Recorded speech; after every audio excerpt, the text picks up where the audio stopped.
জি, আপনি কিন্তু চাইলে আপনার নিকাবটা খুলে নিতে পারেন। কি অদ্ভুত মেয়ে, একটা ধন্যবাদ দিল না। আপনি কি কোনো প্রবলেমে পড়েছেন? আপনার কি কোনো সাহায্য দরকার? আজ কথা বলতে প্রবলেম কি? আপনি আবার আমাকে বিরক্ত করতে এসেছেন, আপনি প্লিজ চলে যান। আপনাকে দেখে অনেক বিপদগ্রস্ত মনে হচ্ছিল, তাই মনে হচ্ছিল আপনার কোনো সাহায্য দরকার। শহরে তো নানান ধরনের মানুষ থাকে, ভালো মানুষ খুঁজে পাওয়া খুব কঠিন। ঠিক আছে, আপনি সাবধানে থাকবেন। শোনেন, আমি আসলে বাসা থেকে পালিয়ে এসেছি। তারা আমার বিয়ে ঠিক করেছে অন্য একটা জায়গায় আমার অমতে, সেই জন্যই আমি পালিয়ে এসেছি। আচ্ছা, বুঝতে পেরেছি। তাহলে আপনাকে কিভাবে সাহায্য করতে পারি আপনি বলুন। আপনি কি কয়েকদিনের জন্য আমার একটু থাকার ব্যবস্থা করে দিতে পারেন? এভাবে মেয়েটাকে একা রাস্তায় কিভাবে ফেলে যায়? এই প্রথম কোনো মেয়েকে দেখে এক দেখে এতটা ভালো লাগছে, তাছাড়া একটা মায়াও কাজ করছে। আচ্ছা, আপনি কিছু না মনে করলে আপনি চাইলে আমার সাথে আমার বাসায় যেতে পারেন। আমার বাসায় 2টা বেডরুম আছে। মাঝে মধ্যে মা গ্রাম থেকে আসলে আমার সাথে থাকে আর কি। আপনার যদি কোনো আপত্তি না থাকে তাহলে আমাকে বিশ্বাস করতে পারেন। এই মুহূর্তে আপনাকে বিশ্বাস করা ছাড়া আমার আর কোনো উপায়ও নেই। সাথে এটাকে নানি নাকি? গ্রাম থেকে নানি রেডি আইছেন? আরে নানি কেন হবে, আমার ওয়াইফ রোশা। কি আপনার ওয়াইফ মানে? আপনি তো ব্যাচেলার, আপনি বিয়ে করলেন কবে? আরে এবার ছুটি দিয়ে যে বিয়েটা সেরে ফেললাম আর কি। কই এর তো কিছু বললেন না। আরে সবকিছু তো তাড়াহুড়ার উপরে হয়েছে, যে কাউরে জানাইতে পারিনি, তাই না? এটাই আমার বাসা। 2টা বেডরুম আছে।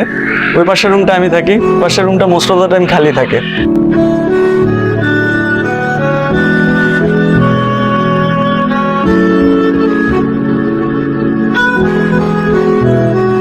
আপনাকে আমি কি বলছিলাম, আপনি ফ্রেশ হয়ে রেস্ট করবেন। আপনি বাসা গুছাতে গেছেন কেন? বাসাটা এত অপরিষ্কার তাই আর কি। আর আমি একদম অগোছালো থাকতে পারি না। খুবই সরি, আপনার পারমিশন না নিয়ে আপনার বাসা। ওকে। আচ্ছা, এখানে আমাদের দুপুরের খাবার, বাজার আর মেয়েদের কিছু ড্রেস আছে। অবশ্য মেয়েদের ড্রেসের ব্যাপারে কোনো আইডিয়া নাই, পুরো কয়েকটা কিনে আনছে আর কি। পরে যে পছন্দ করে কিনে নিতে পারবেন। আপনি শুধু শুধু কেন বলেন তো জামা কাপড় আনতে গেলেন? আপনি যান, আর আপনাকে তো দেখে মনে হচ্ছে না আপনি শাওয়ার নিছেন। শাওয়ারটা নিয়ে নেন। এত সকালে উঠে গেছেন?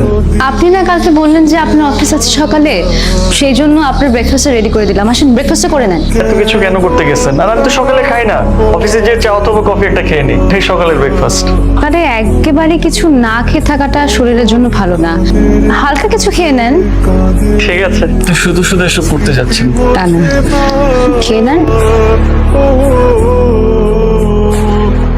এটা কি? Tiffin box. আমি তো অফিসে টিফিন বক্স নিয়ে যাই না, আমি তো বাইরে থেকে খেয়ে যাই। তো আপনি লাঞ্চ করবেন না? তো আমি ম্যাক্সিমাম বাইরে থেকে খাই। খাবার যদি আমি অফিসে নিয়ে যাই, তারপর যদি আমার কলিগরা বলে যে বাসার খাবার কই থেকে আসলো, তখন আমি তাদেরকে কি বলবো? বলবেন বলবেন আপনার মানে বলবেন না আপনি বাসায় একটা কাজের লোক রেখেছেন, সে রান্না করে দিয়েছে। মনটা কি বেশি খারাপ? লুকাচ্ছেন কেন? সব মানুষ মন খারাপ করলে তার চেহারা সেটা বোঝা যায়। আপনার প্রচন্ড মন খারাপ, কি হয়েছে? মানুষের জীবনটা অনেক অদ্ভুত। আপনার জীবনে কখনো কখনো এমন কিছু ঘটনা ঘটবে, আপনি হয়তো সেগুলো কখনো কল্পনাও করতে পারেননি। আপনি জানেনও না যে সে ঘটনাগুলো ঘটলে আপনি কি করবেন বা আপনার জীবন কোন দিকে মোড় নেবে। সব ছোট ছোট ঘটনা নিয়েই তো জীবন, আর এইসব ছোট ছোট ঘটনাকে আপনি যত মনে রাখবেন তত পিছিয়ে পড়ে যাবেন। আমার মনে হয় ঘটনাকে ভুলে যে সামনে আগে যাওয়াটাই ভালো।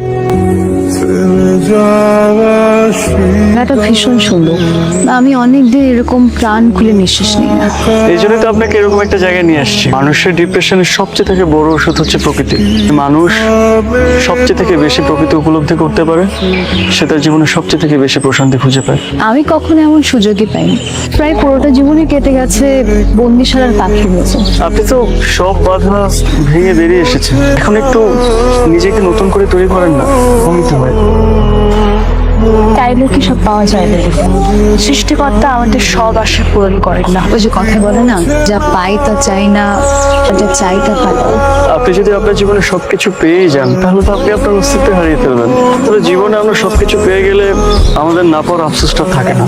পাওয়ার আফসোসটাই আমাদেরকে পুড়িয়ে খাঁটি করে, অস্তিত্ব খুঁজতে সাহায্য করে।